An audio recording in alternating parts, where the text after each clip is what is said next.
හිතන්න විවාහ සහතිකයක් නැති වුණා කියන එකම කාරණේට ඉඩමක අයිතිය නැති වෙන්න පුළුවන්ද? අද අපි කතා කරන්න යන්නේ අන්න ඒ වගේ අතීතයේ සිදු වුණු හරිම සංකීර්ණ නීතිමය ගැටලුවක් ගැන. ඇත්තටම මේ ප්‍රශ්නේ තමයි අපි කතා කරන මුළු සිදුවීමෙම හදවත වෙන්නේ. මොකද මේ ප්‍රශ්නෙට ලැබෙන උත්තරය මත තමයි පවුලක ඉඩමුරුමේ මුළු අනාගතයම තීරණය වුනේ. මේ කතාව පටන් ගන්නේ 1985 දී. ඒ කියන්නේ වටිනා ඉඩම් කට්ටිය 6ක් සම්බන්ධයෙන් ඇතිවුණු ලොකු නීතිමය සටනක් ගැන.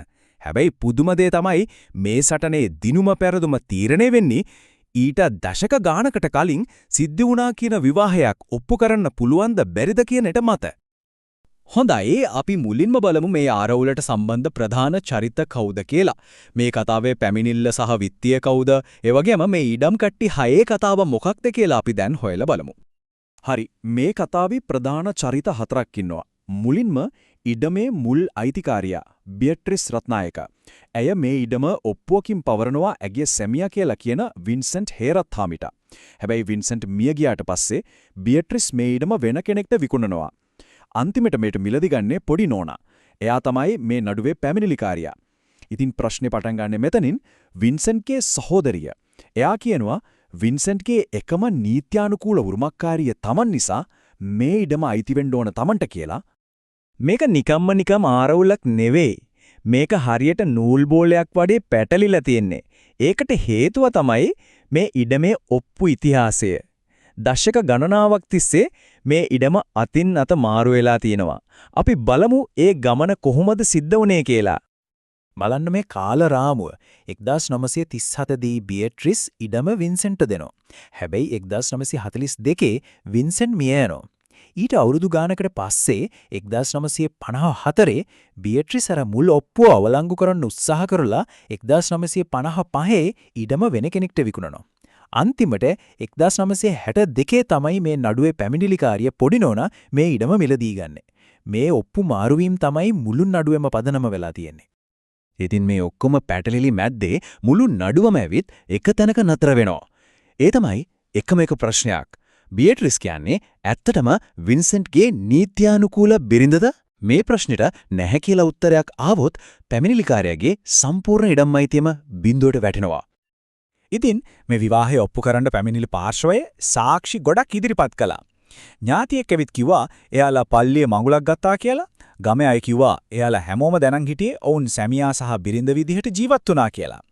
ඊටත් වඩා බියට්‍රිස් අත්සන් කරපු නීතියමීය ඔප්පුවල පවා වින්සන්ට්ව මගේ සැමියා කියලා හඳුන්වලා තිබුණා.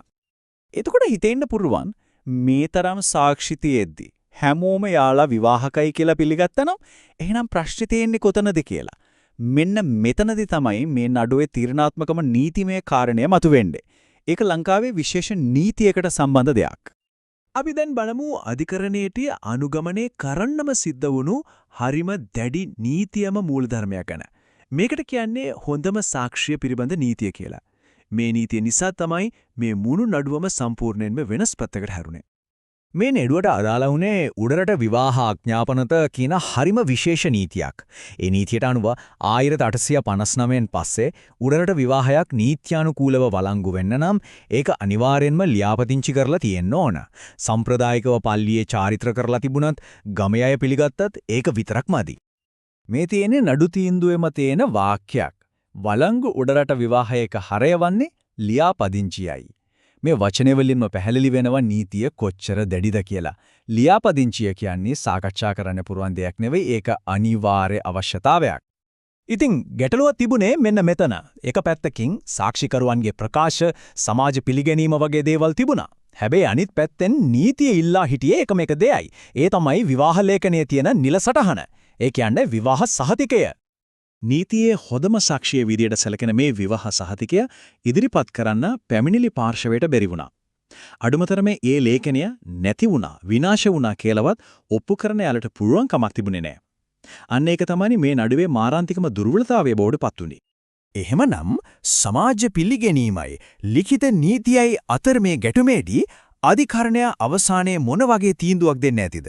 අපි දැන් බලමු ඒ තීන්දුව ගැන. අධිකරණයේ තර්කණය හරිම පැහැදිලි. ඒක පියවරෙන් පියවර ගොඩනැගුණේ මෙහෙමයි. පියවර 1. උඩරට විවාහයක් වළංගු වෙන්න ලියාපදිංචිය අත්‍යවශ්‍යයි. පියවර 2.